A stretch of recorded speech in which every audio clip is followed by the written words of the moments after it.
আসসালামু আলাইকুম রহমতুল্লাহি আবরাকাতুহ। আলহামদুলিল্লাহ, সমস্ত প্রশংসা আল্লাহ তাআলার। এসো ইসলামের পথে চ্যানেলে আপনাদের সবাইকে স্বাগতম। আসছে রমাদান, তাই রমাদান নিয়েই কথা বলবো। পুরোটা সময় আমার সাথেই থাকুন। ভিডিওটা ভালো লাগলে লাইক, শেয়ার, কমেন্ট করুন এবং সাথে থাকার জন্য চ্যানেলটি সাবস্ক্রাইব করুন। চলে যাচ্ছে সিয়ামে। রাসূলুল্লাহ সাল্লাল্লাহু আলাইহি সাল্লাম বলেছেন, 5টা জিনিস হাসরের মাঠে কথা বলবে। কয়টা জিনিস? 5টা জিনিস। 1 নম্বর সিয়াম, 2 নম্বর কোরআন, 3 নম্বর কালো পাথর, অর্থাৎ মুসলমানদের যে কাবা ঘর আছে, কাবা ঘরের এক সাইডে অর্থাৎ এক কর্নারে যে কালো পাথর আছে, হাজরে আসওয়াদ, সে হাজরে আসওয়াদ কথা বলবে যদি আপনার হজটা কবুল হয়। 4 নম্বর হাতের আঙ্গুল, অর্থাৎ হাত হাসরের মাঠে কথা বলবে।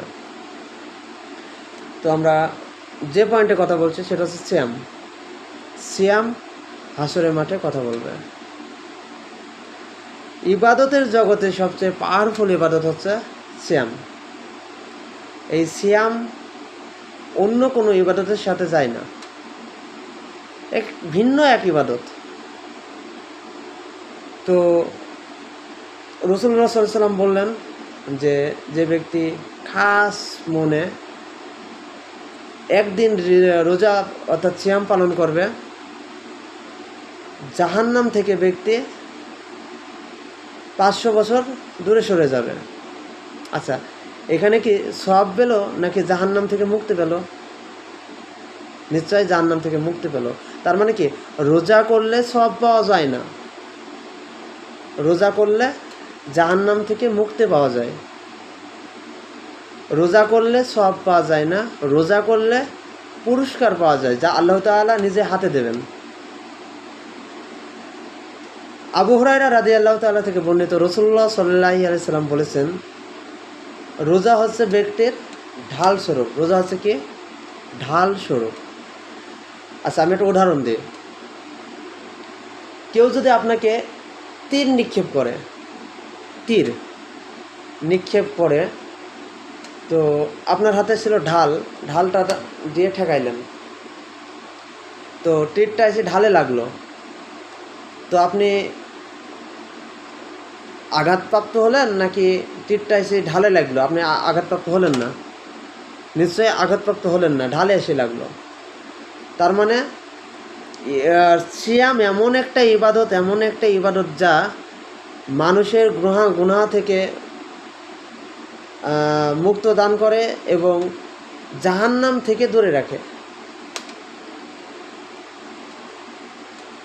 উমামা বাহেলি রাদিয়াল্লাহু তাআলা আনহু রাসূলুল্লাহ সাল্লাল্লাহু আলাইহি সাল্লামকে বলছেন যে, রাসূলুল্লাহ সাল্লাল্লাহু আলাইহি সাল্লাম, এমন কোনো ইবাদত আছে যা আমাকে জান্নাতে নিয়ে যেতে পারবে? তো রাসূলুল্লাহ সাল্লাল্লাহু আলাইহি সাল্লাম বলছেন, হ্যাঁ উমামা, তুমি সিয়াম পালন করো, সিয়াম পালন করলে জান্নাতে যাওয়া যায়। ইবাদতের জগতে তাহলে বোঝা যাচ্ছে সিয়াম এমন একটি ইবাদত যা আল্লাহ তাআলাকে সন্তুষ্ট করা যায় এবং সন্তুষ্টর মাধ্যমে জান্নাতে যাওয়া যায়। জান্নাতের 8টা দরজা। জান্নাতে একটা দরজা, 8টা। এই 8টা দরজার মধ্যে যারা নামাজ কায়েম করেছে তাদের জন্য 8টার ভিতরে একটা আছে। যারা হজ পালন করেছে তাদের জন্য আছে, তারা জান্নাতে ঢুকবে এক দরজা দিয়ে। যে আবার হজ পালন করেছে সে আবার যে নামাজ পড়েছে সেই দরজা দিয়ে যেতে পারবে। কিন্তু সিয়াম এমন একটি সিয়াম যে দরজা দিয়ে ঢুকবে সেই দরজার নাম হচ্ছে রায়হান। যে দরজা দিয়ে ঢুকবে ওই দরজায় শুধুমাত্র সিয়াম আদায়কারী ব্যক্তিরাই ঢুকবে। আলহামদুলিল্লাহ। তাহলে পর বোঝা যাচ্ছে সিয়াম এমন একটা ইবাদত যা অন্য কোনো ইবাদতের সাথে যায় না। রাসূলুল্লাহ সাল্লাল্লাহু আলাইহি সাল্লাম বলেছেন যে সিয়াম হচ্ছে ঢাল স্বরূপ, ব্যক্তির ঢাল স্বরূপ। অবশ্যই আসছে রমাদানে আমরা সকলেই সিয়াম পালন করব। আল্লাহ তাআলা তৌফিক দান করুন। আর সিয়ামকারীর পুরস্কার আল্লাহ তাআলা নিজেই দেবেন। আমি প্রথমেই বলছিলাম যে সিয়াম দ্বারা সওয়াব কেনা যায় না, সিয়াম দ্বারা জান্নাত কেনা যায়। ওকে, আলহামদুলিল্লাহ। ভিডিওটা ভালো লাগলে অবশ্যই শেয়ার করবেন আর চ্যানেলটির সাথে থাকার জন্য সাবস্ক্রাইব করবেন ইনশাআল্লাহ। আসসালামু আলাইকুম ওয়া রাহমাতুল্লাহি ওয়া বারাকাতুহু।